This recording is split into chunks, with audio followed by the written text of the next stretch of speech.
নমস্কাৰ আপোনালোক আটাইকে থিংকাৰ এডুকেশ্যন দ্য ইনটুইশ্যন ক্লাছৰুমলৈ স্বাগতম জনাইছোঁ। NTA UGC নেট ডিচেম্বৰ 2025ৰ বাবে আমি ক্লাছবোৰ আৰম্ভ কৰিছোঁ আৰু তাৰে আজি টিচিং এপ্টিটিউডৰ সম্পৰ্কে আমি আলোচনা কৰিম পেপাৰ 1ৰ পৰা। পেপাৰ 2খন সকলোৰে বাবে বিভিন্ন হয়, সকলোৰে বেলেগ বেলেগ বিষয়ত পেপাৰ 2খন লয়। সেইবাবে পেপাৰ 1খনৰ ক্লাছবোৰেই ইয়াতে আগবঢ়াই দিবলৈ চেষ্টা কৰিছোঁ আৰু পুনৰবাৰ আপোনাক থিংকাৰ এডুকেশ্যনলৈ স্বাগতম জনালোঁ। আমি এই থিংকাৰ এডুকেশ্যনত NTA UGC net paper 1, education paper 2, CTET paper 1 আৰু পেপাৰ 2, অসম চৰকাৰৰ যিকোনো ধৰণৰ পৰীক্ষা, BEd, DLEd, MEd, এণ্ট্ৰেঞ্চ এইবোৰ সম্পৰ্কে আলোচনা কৰোঁ। আৰু আজি অতি শেহতীয়াকৈ জুন মাহত যি পৰীক্ষা হৈ গৈছিল সেই পৰীক্ষাৰ কিছুমান প্ৰশ্ন আলোচনা কৰিবলৈ লৈ আহিছোঁ টিচিং এপ্টিটিউডৰ পৰা। প্ৰথম প্ৰশ্নটো আছিলে, which of the following is not considered as self generated feedback. Asamiya মাধ্যমত মই এইবাবেই অনা নাই প্ৰশ্নকেইটা, কাৰণ পৰীক্ষা দিবলৈ আমি যেতিয়া যাম পৰীক্ষাত কিন্তু প্ৰশ্ন সদায় আমি ইংৰাজীতেই পাম, সেইবাবে মই অসমীয়া মাধ্যমত প্ৰশ্নকেইটা অনা নাই। ইয়াতে এটা শব্দ মন কৰিব, ছেল্ফ জেনেৰেটেড, অৰ্থাৎ আমি নিজে সৃষ্টি কৰাৰ কথা কৈছে, লগতে ফিডবেকৰ কথা কৈছে। গতিকে ইয়াতে কি হ'ব, অবজাৰভেশ্যন, কাৰোবাক আমি অবজাৰ্ভ কৰি কিবা এটা ক'ব পাৰোঁ, ফিডবেক দিব পাৰোঁ, ৰিট্ৰেচ কৰিব পাৰোঁ, প্ৰিভিউ কৰিব পাৰোঁ। যেনে এই ভিডিঅ'টোকে মই আপলোড কৰাৰ আগতে এবাৰ নিজে চাই ল'ম, চাই লৈ ধৰক মই আপলোড কৰিছোঁ, সেইটো কি হ'ব, প্ৰিভিউ কৰা হ'ব। ৰিট্ৰেচ কি কৰা হ'ব, ধৰা হওক মই কিবা এটা কাম কৰিলোঁ, সেই কামটো কেনেকৈ কৰিছিলোঁ সেইটো আমি কি কৰিব পাৰোঁ, ৰিট্ৰেচ কৰিব পাৰোঁ। গতিকে এই গোটেইকেইটা কাম আমি নিজে কৰিব পাৰোঁ। কোনটো কাম আমি নিজে কৰিব নোৱাৰোঁ, নাম্বাৰ 1 এচিউৰেঞ্চটো আমি নিজে কৰিব নোৱাৰোঁ, সেইকাৰণে ইয়াৰ অপশ্যন নাম্বাৰ 1টো কি হ'ব, কাৰেক্ট হ'ব। গতিকে এইবোৰ টিচিং এপ্টিটিউডৰ এনেকুৱা ধৰণৰ প্ৰশ্নই আহে আৰু কুৱেশ্যন ৰিপিট হোৱাৰ চান্স বহুত বেছি থাকে, সেইকাৰণে প্ৰতিটো প্ৰশ্ন আপোনালোকে খুব ভালকৈ চাব। ঠিক আছে, ইয়াৰ পাছৰটো আমি চাইছোঁ, arrange the level of Bloom taxonomy from lower to higher order in the cognitive domain. তো ব্লুমছ টেক্সনমিৰ যিখিনি কগনিটিভ ডমেইন আছিলে সেইখিনি মনত ৰাখিবৰ কাৰণে মই এটা ট্ৰিক আপোনালোকক দি দিওঁ, সেইটো হৈছে RUAAEC ইয়ান। যেনেকৈ আমি যিখন কলেজত পঢ়ে সেই কলেজখনৰ নামৰ পিছফালে IAN লগাই দিওঁ, যেনে মই দৰং কলেজ দৰঙিয়ান, বা কোনোবা জেবিত পঢ়িলে জেবিয়ান লগাই দিয়ে, বিবিয়ান, কিবা কিবি এনেকৈ বিভিন্ন ধৰণৰ নাম সকলোৱে দিয়ে। তো আছাম ইঞ্জিনিয়াৰিং কলেজ মই এনেই জাষ্ট লগাই দিছোঁ RUAAEC ইয়ান। তো আৰৰ পৰা আমি মনত ৰাখিম, ফাৰ্ষ্টটো হৈছে কি, ৰিমেম্বাৰিং, ইউৰ পৰা আণ্ডাৰষ্টেণ্ডিং, এৰ পৰা এনালাইজিং,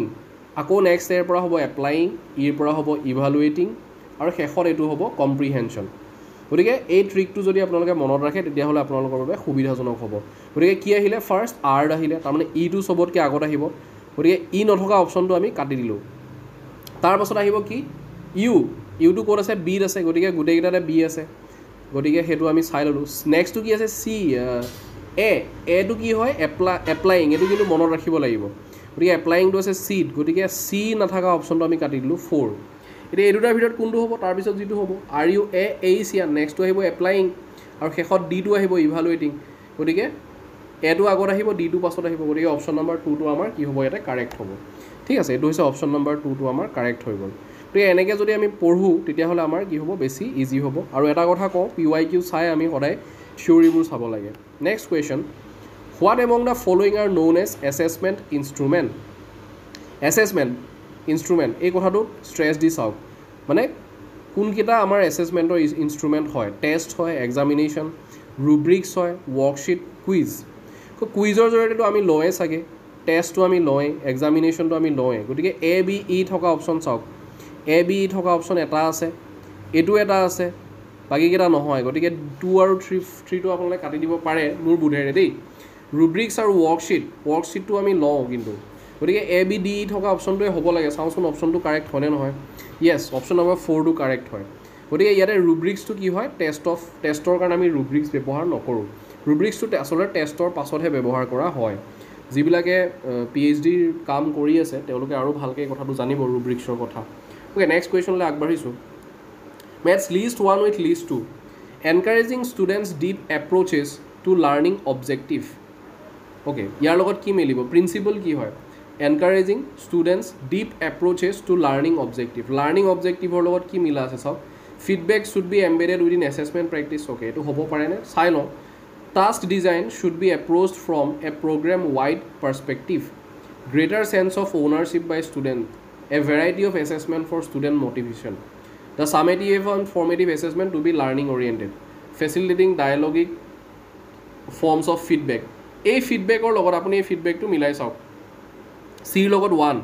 গতিকে চিৰ লগত 1 থকা অপশ্যন এটাই আছে option number 2 let's see yes option number 2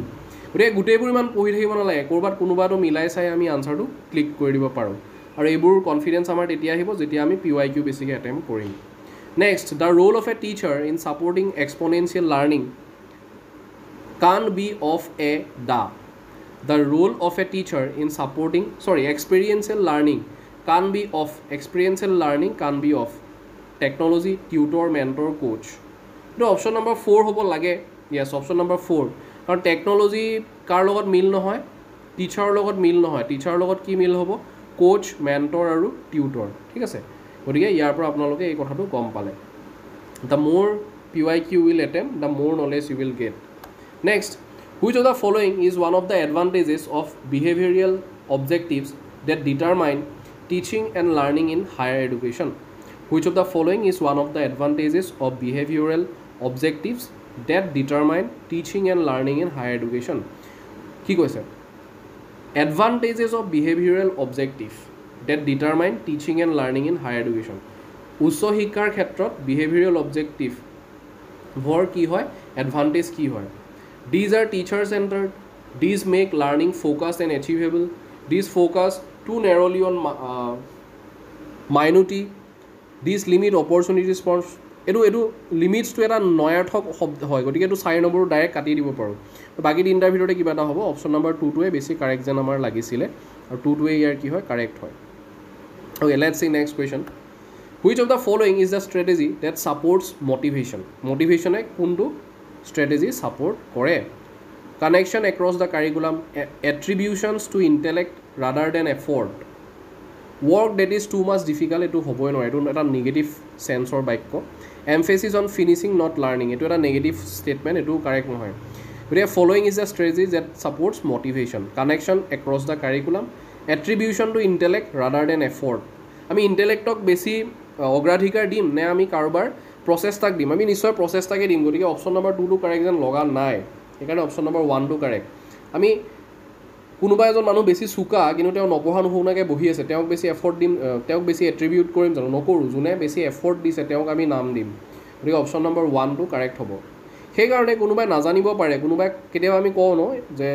কোনোবা লগৰ এজন সফল হৈ গ'লে বেছিকৈ কওঁ যে সি মোতকৈ কম জানিছিলে কেনেকৈ সি ইমান আগবাঢ়ি গ'ল আচলতে এইটো কথা নহয় আমি কেৱল জানিলেই নহ'ব আমি চুকা হ'লেই নহ'ব সেইখিনি আমি ব্যৱহাৰো কৰিব লাগিব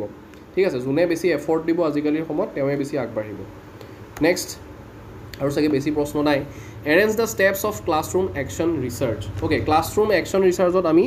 সকলোতকৈ প্ৰথমে আমি কি কৰোঁ একশ্যন ৰিচাৰ্চত কি আহে plan reflect action observe follow' up কোনটো আহে ফ'ল' আপটো কেতিয়া আহিব প্ৰথমতে কিন্তু ফ'ল' আপ নাহে গতিকে ই থকা অপশ্যন ইয়াতে নায়েই BCAD গতিকে বিটো আহে নেকি ৰিফ্লেক্ট আহে নেকি প্ৰথম নাহে কাটি দিয়ক একশ্যন আহে নেকি ডাইৰেক্টটো একশ্যন কেতিয়াও নলওঁ গতিকে 2টো কাটি দিয়ক প্লেন কৰোঁ নেকি কৰিব পাৰোঁ ডি কি আছে অবজাৰ্ভ গতিকে 3 আৰু 4ৰ ভিতৰতে আমাৰ আনচাৰটো থাকিব okay so' let's C answer 3 সকলোতকৈ প্ৰথমে আমি কি কৰোঁ প্লেন কৰোঁ তাৰপাছত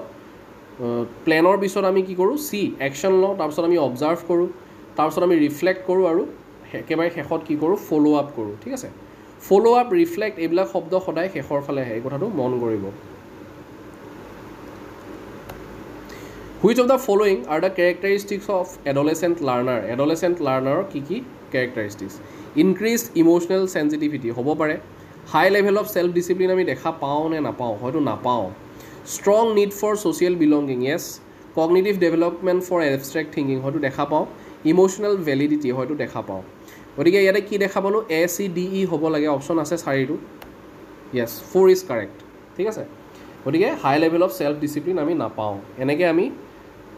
ইয়াৰ পৰা এলিমিনেট কৰি ইয়াৰ পৰা উলিয়াব লাগিব নেক্সট আৰু বেছি প্ৰশ্ন নাই ক্লাছৰুম মেনেজমেণ্টৰ লগত কি মিলে কোলাবৰেশ্যন এফেক্টিভ ডমেইন কগনিটিভ কগনিটিভ ডমেইনটো সদায় কি হয় জ্ঞান আৰু এফেক্টিভ ডমেইনটো কি হয় আমাৰ ইম'শ্যন কেনেকৈ আমাক এফেক্ট কৰে অ'কে চাওঁ objective focuses on attitudes and feelings okay let's see memory and reasoning objectives techniques use to maintain a healthy learning environment এইটো কোনটো হ'ব এৰ লগত 3টো হ'ব a philosophy about how to relate to others হয়তো এইটো চিৰ লগত 4টো আহিব পাৰে মেমৰি এণ্ড ৰিজনিং অবজেক্টিভ কগনিটিভৰ লগত বেছি মিল থকা যেন মোৰ লাগিছে গতিকে ইয়াতে কি আহিব আমাৰ এৰ লগত 3টো আহিব ডিৰ লগত কি আহিব 2টো আহিব A3 আৰু D2 অপশ্যন নম্বৰ এটো কাৰেক্ট যেন লাগিছে য়েছ এ ইজ কাৰেক্ট মানে 1 is correct okay so' thank you so' much সকলোকে বহুত বহুত ধন্যবাদ আজিৰ ক্লাছটোত প্ৰেজেণ্ট থকাৰ কাৰণে যাৰ সৈতে যাক এই ক্লাছটো প্ৰয়োজন বুলি ভাবে তেওঁলোকৰ সৈতে আপোনালোকে শ্বেয়াৰ কৰি দিব পাৰে okay so' thank you so' much once again